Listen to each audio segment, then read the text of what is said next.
بسم اللہ الرحمن الرحیم۔ حضرت یوسف علیہ السلام کو جب ان کے بھائیوں نے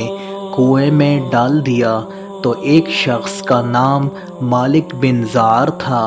جو مدین کا بادشاہ تھا، ایک قافلے کے ہمراہ اس کنویں کے پاس پہنچا اور اپنا ڈول کنویں میں ڈالا تو حضرت یوسف علیہ السلام نے اس ڈول کو پکڑ لیا اور مالک بن زعر نے آپ کو کنویں سے نکال لیا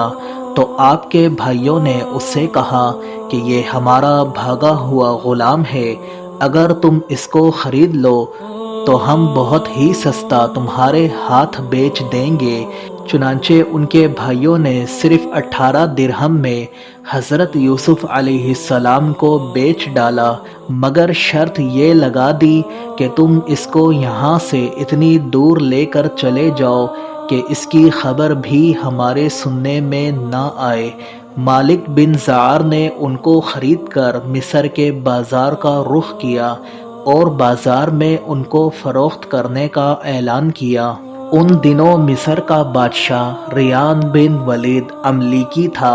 اور اس نے اپنے وزیر اعظم کتفیر مصری کو مصر کی حکومت اور خزانے سونپ دیے تھے، اور مصر میں لوگ اس کو عزیز مصر کے خطاب سے پکارتے تھے۔ جب عزیز مصر کو معلوم ہوا کہ بازار مصر میں ایک بہت ہی خوبصورت غلام فروخت کے لیے لایا گیا ہے اور لوگ اس کی خریداری کے لیے بڑی رقمیں لے کر بازار میں جمع ہو گئے ہیں، تو عزیز مصر نے حضرت یوسف علیہ السلام کے وزن کے برابر سونا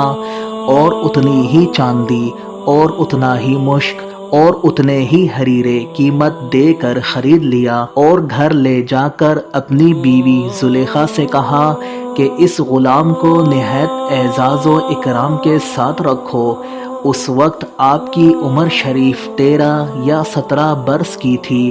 زلیخا حضرت یوسف علیہ السلام کے حسن و جمال پر فریفتہ ہو گئی اور ایک دن خوب بناؤ سنگھار کر کے تمام دروازوں کو بند کر دیا اور حضرت یوسف علیہ السلام کو تنہائی میں لبھانے لگی۔ آپ علیہ السلام نے معاذ اللہ کہہ کر فرمایا، میں اپنے مالک عزیز مصر کے احسان کو فراموش کر کے ہرگز اس کے ساتھ کوئی خیانت نہیں کر سکتا۔ پھر جب خود زلیخا آپ کی طرف لپکی تو آپ بھاگ نکلے اور زلیخا نے دوڑ کر پیچھے سے آپ کا کرتا پکڑ لیا جو پھٹ گیا،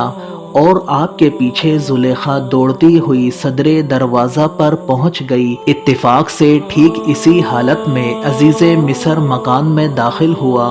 اور دونوں کو دوڑتے ہوئے دیکھ لیا تو زلیخا نے عزیز مصر سے کہا، اس غلام کی سزا یہ ہے کہ اس کو جیل خانے بھیج دیا جائے یا کوئی دوسری سخت سزا دی جائے، کیونکہ اس نے تمہاری گھر والی کے ساتھ برائی کا ارادہ کیا تھا۔ حضرت یوسف علیہ السلام نے فرمایا کہ اے عزیز مصر، یہ بالکل ہی غلط بیانی کر رہی ہے، اس نے خود مجھے لبھایا اور میں اس سے بچنے کے لیے بھاگا تو اس نے میرا پیچھا کیا۔ عزیز مصر دونوں کا بیان سن کر حیران رہ گیا اور بولا کہ اے یوسف علیہ السلام، میں کس طرح باور کر لوں کہ تم سچے ہو؟ تو آپ علیہ السلام نے فرمایا کہ گھر میں 4 مہینے کا ایک بچہ جھولے میں لیٹا ہوا ہے جو زلیخا کی پھوپھی کا لڑکا ہے، اس سے دریافت کر لیجئے کہ واقعہ کیا ہے۔ عزیز مصر نے کہا، بھلا 4 ماہ کا بچہ کیا جانے اور وہ کیسے بولے گا؟ تو آپ علیہ السلام نے فرمایا کہ اللہ تعالیٰ اس کو ضرور میری بے گناہی کی شہادت دینے کی قدرت عطا فرمائے گا، کیونکہ میں بے قصور ہوں۔ چنانچہ عزیز مصر نے جب اس بچے سے پوچھا تو اس بچے نے بآواز بلند فصیح زبان میں یہ کہا،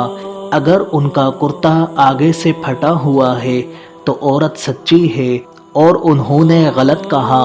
اور اگر ان کا کرتا پیچھے سے پھٹا ہوا ہے تو عورت جھوٹی ہے۔ اور یہ سچے بچے کی زبان سے عزیز مصر نے یہ شہادت سن کر جو دیکھا تو ان کا کرتا پیچھے سے پھٹا ہوا تھا، تو اس وقت عزیز مصر نے حضرت یوسف علیہ السلام کی بے گناہی کا اعلان کرتے ہوئے یہ کہا، بے شک یہ تم عورتوں کا فریب ہے، بے شک تمہارا فریب بڑا ہے، اے یوسف تم اس کا خیال نہ کرو، اور اے عورت تو اپنے گناہ کی معافی مانگ، بے شک تو خطا واروں میں ہے۔